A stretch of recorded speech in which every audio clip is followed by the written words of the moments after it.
सरला बिस्तर पर लेटी है। उसका चेहरा पीला और थका हुआ है और उसके पास ही नवजात बच्ची सो रही है। उसका पति धर्मपाल कोने में बैठा हुआ है, लेकिन उसके मन में काफी उथल-पुथल चल रही है। तभी सरला अपने पति धर्मपाल से कहती है, सुनिए जी, आप ऐसे कब से बैठे हैं? रात भर से एक बार भी बच्ची को देखा तक नहीं आपने। ये आप ही की तो संतान है। कितने बरसों की मिन्नतें की हैं हमने, तब जाकर घर में लक्ष्मी आई है। इसे एक बार गोद में लेकर तो देखिए। जैसे ही आपकी उंगली पकड़ेगी ना, आपकी सारी थकान उतर जाएगी। थकान उतर जाएगी? सरला भूखे पेट कोई ममता नहीं समझता। दिन रात खेतों में हाथ तोड़ मेहनत करके भी 2 वक्त की रोटी जैसे तैसे जुटती है। अब ये एक और मुंह पालना, वो भी बेटी का। हाँ, क्या बेटी होना गुनाह है?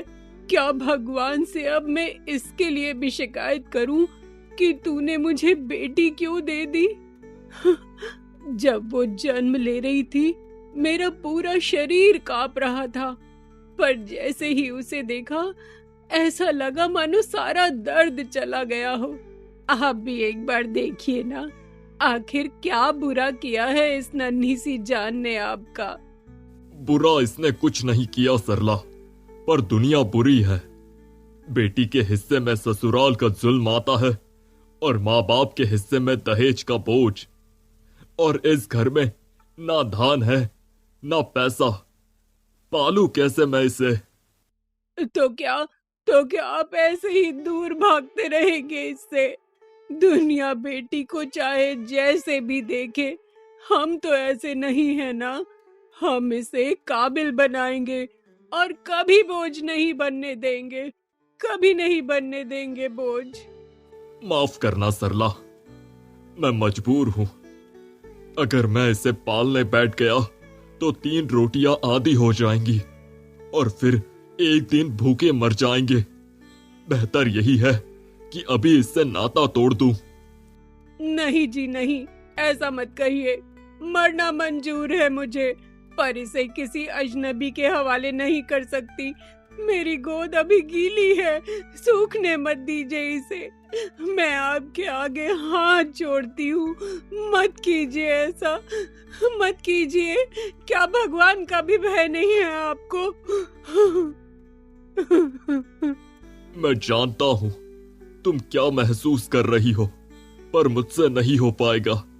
आज रात मैं इसे कहीं छोड़ आऊंगा। तुम किसी से कुछ मत कहना।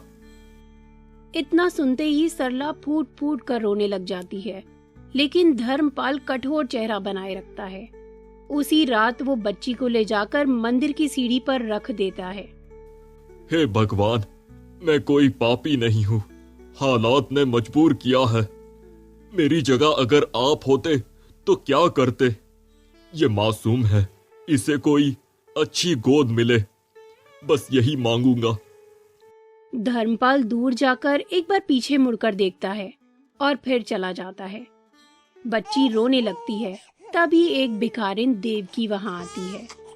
अरे, ये रोने की आवाज ये कहां से आ रही है? वो पास जाकर बच्ची को उठाती है। हाय राम, हे शिव शंभू, ये तो नवजात बच्ची है। कोई अपनी ही संतान को यूं कैसे फेंक सकता है? देवकी आंखों में आंसू भरकर बच्ची को सीने से लगा लेती है। बेटी, तू किसकी बेटी है और किस माँ बाप ने तुझसे मुंह मोड़ा है? क्या इस धरती पर बेटी होना अपराध है? नहीं बेटी नहीं, अब तू अकेली नहीं है, मैं हूँ ना। अब से तू मेरी संतान है। देवकी बच्ची को लेकर अपने घर की ओर निकल जाती है, जो कि 2 गांव छोड़कर झलकपुर नामक गांव के कोने में था। जब गांव की औरतें देवकी को बच्ची के साथ देखती हैं, तो उसे ताने मारते हुए कहती हैं, अरे देखो देखो, अब तो ये देवकी भी माँ बन गई। अरे कहीं से बच्ची उठा लाई होगी किसी की। लोग भी कितने कठोर हो गए हैं, आजकल बच्चों को फेंकने लगे हैं। हाँ, अब ये पाल रही है, बाद में इससे भी भीख ही मंगवाएगी। हाँ हाँ, उठा लाई हूँ, पर किसी की फेंकी हुई नहीं है। भगवान की भेजी हुई है ये बच्ची। जिसने दूसरों को माँ बनने का सुख नहीं दिया, उसने मुझे दिया है। अब ये मेरी है और मैं इसे राजकुमारी की तरह पालूंगी। अरे देवकी, तू तो खुद ही भूखी रहती है, इसे कैसे पालेगी? भूखी रह लूंगी, लेकिन इसे भूखा नहीं सोने दूंगी। किसी प्रसाद के टुकड़े में भी इसका निवाला ढूंढ ही लूंगी मैं। और अब इसका नाम होगा रोशनी। इस अंधेरी दुनिया में मेरे हिस्से की एकमात्र चमक यही है। इसी तरह रोशनी अब 12 साल की हो गई थी। 12 साल की रोशनी मंदिर की सीढ़ियों पर खड़ी प्रार्थना कर रही थी। वो अपने अतीत के बारे में सब कुछ जानती थी। वो ये भी जानती थी कि कोई उसे इसी मंदिर में छोड़ गया था। उसकी माँ देवकी ने उससे कुछ भी नहीं छुपाया था। तभी रोशनी देखती है कि वैद्य निर्मल पंडित फिसल कर गिरते हैं और रोशनी दौड़कर उनके पास जाती है और उनसे कहती है, अरे अरे वैद्य जी, क्या हुआ? आप कैसे गिर गए? आपको चोट तो नहीं लगी ना? आप ठीक तो हैं? नहीं बेटा, बस पैर फिसल गया। वो बारिश का मौसम है ना। झूठ मत बोलिए वैद्य जी, जरूर चोट आई होगी। मैं तुलसी के पत्ते मसल कर लगा देती हूँ, आप अभी ठीक हो जाएंगे। अरे, तुझे ये सब किसने सिखाया? किसी ने नहीं, गाँव वालों से सुन सुन कर याद कर लिया। जब भी कोई बीमार होता है तो आप दवा देते हैं। मैंने सब कुछ सुनकर सीख लिया है। तू तो बड़ी होशियार है बेटी। तेरी माँ भिखारिन है, पर तू जरूर कुछ बड़ा करेगी। ऐसा मत कहिए वैद्य जी, मुझे बहुत बुरा लगता है जब कोई मेरी माँ को भिखारिन कहता है। मेरी माँ अकेली है, उनकी कोई मदद भी नहीं करता, इसीलिए उन्हें मजबूरी में भीख मांगनी पड़ती है। माफ करना बेटी, तेरा मन दुखाने का इरादा नहीं था। अगर तू चाहे तो मैं तुझे जड़ी बूटी का काम सिखा सकता हूँ। सच वैद्य जी, मुझे लोगों की मदद करके बहुत खुशी मिलती है। मैं जरूर सीखूंगी।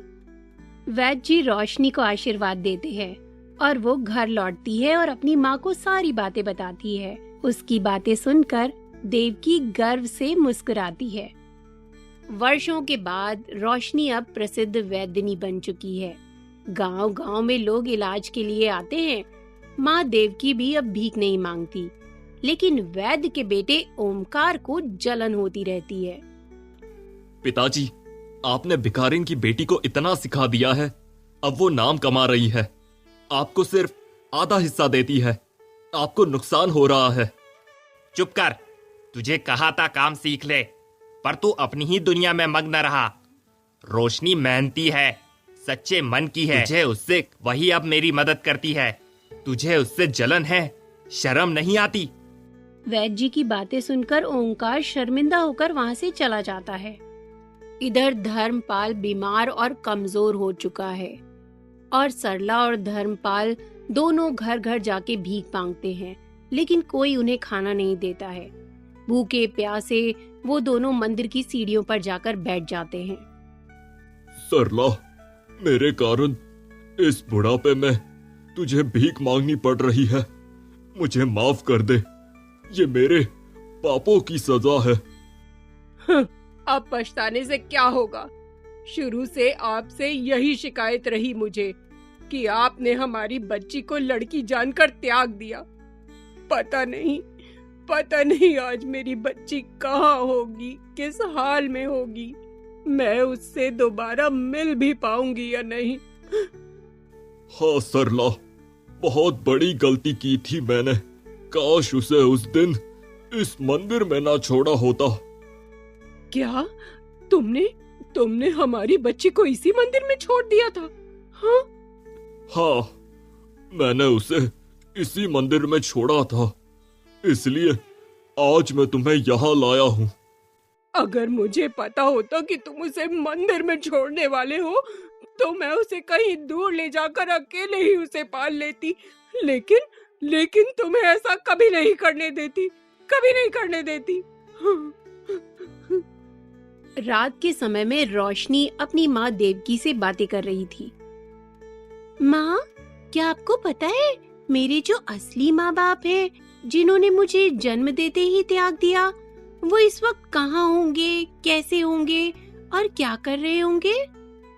मुझे पता नहीं बेटी कि वो लोग कहाँ होंगे, लेकिन अच्छा ही है जो वो तेरे करीब नहीं है।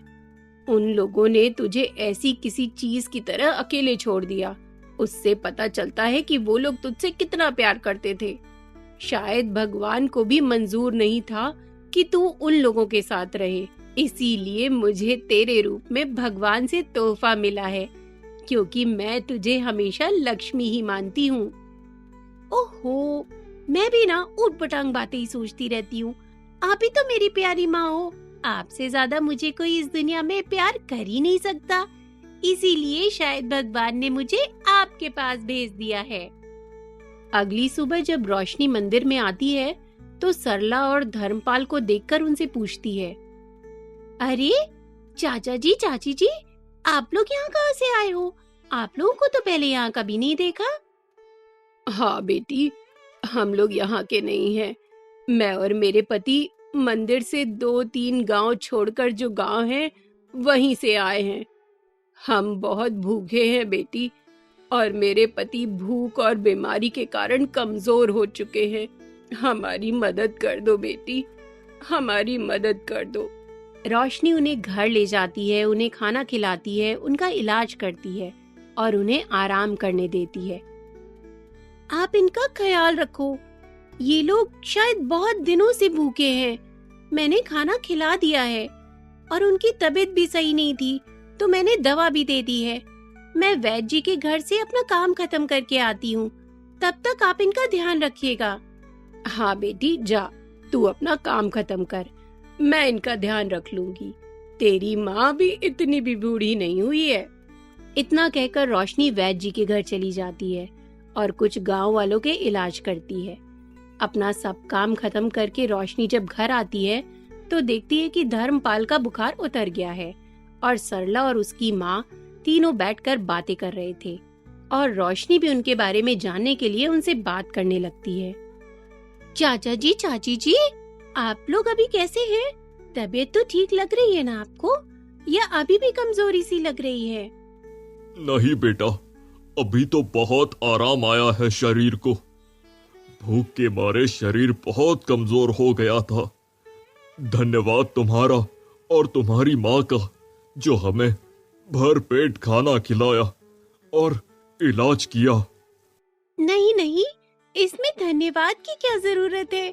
ये तो हमारा फर्ज है। लोगों को एक दूसरे की मदद करनी चाहिए, यही तो मनुष्य का धर्म है। वैसे भी मुझे लोगों की मदद करके बहुत खुशी मिलती है। बेटी, तुम बहुत साफ दिल की हो, तुम्हारी बहुत अच्छी परवरिश हुई है। भगवान तुम्हारे जैसी संतान सबको दे। आपका बहुत धन्यवाद, लेकिन मैं आपसे एक बात पूछना चाहती हूँ। क्या आप दोनों की कोई संतान नहीं है, जो आप लोगों को ऐसे आराम से रहने की बजाय दुख भरा जीवन बिताना पड़ रहा है? हाँ, शायद मेरी तरह आप लोगों का भी एक दुख भरा अतीत होगा, इसीलिए आप लोगों की आंखें नम हो गई हैं। और शायद आज मैं भी आपकी जगह ही हो सकती थी, अगर मेरे पास मेरी ये प्यारी सी बच्ची नहीं होती। इसने वो कर दिखाया है जो मैंने अपने जीवन में कभी सोचा भी नहीं था। इसने लड़की होकर भी गांव के कई लोगों की विद्या की शिक्षा से इलाज किया, और उससे मिलने वाले पैसों से इसने मेरी टूटी फूटी झोपड़ी को भी ठीक किया। ये तो मेरी लक्ष्मी है, लक्ष्मी।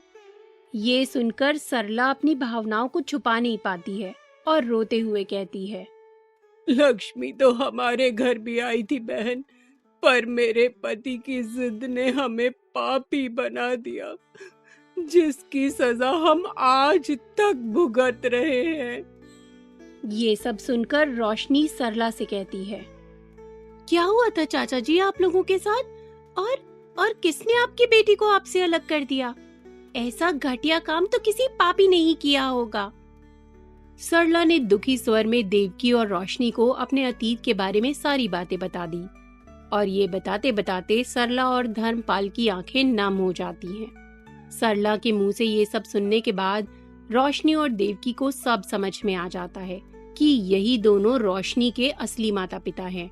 और ये सब सुनने के बाद रोशनी को बहुत दुख होता है और रोशनी वहां से जाकर दरवाजे के पास उन लोगों की तरफ पीठ करके खड़ी हो जाती है। क्या आप ही मेरे माता पिता हैं? हाँ? सरला और धर्मपाल रोशनी के पैरों पर गिरकर माफी मांगने लगते हैं। बेटी, हमसे बड़ी भूल हुई है। हम माफी के लायक नहीं हैं, पर अगर हो सके तो हमें माफ कर देना। माफी के हकदार नहीं हो तुम लोग। जिस बेटी को वस्तु की तरह छोड़ दिया, आज उसी से माफी मांगते हो। लज्जा नहीं आती तुम लोगों को? रहने दीजिए माँ, जो हुआ सो हुआ। ये अपने कर्मों का फल भुगत ही रहे हैं, लेकिन मैं अपनी जिम्मेदारी से मुंह नहीं मोड़ूंगी। पिताजी, आपने पिता का धर्म छोड़ा था, पर मैं बेटी का धर्म निभाऊंगी। अब से आप लोग यहीं रहेंगे।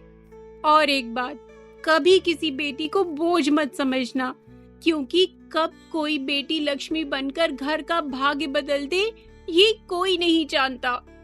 सभी भावुक होकर रोशनी को गले लगा लेते हैं और इसी तरह एक परिवार का मिलन होता है। सच में तू हमारी लक्ष्मी है बेटी। हाँ बेटी, तू तो हमारे लिए देवी का रूप है। अब से हम सब एक परिवार है। अतीत की गलती को भूलकर भविष्य को मिलकर संवारेंगे।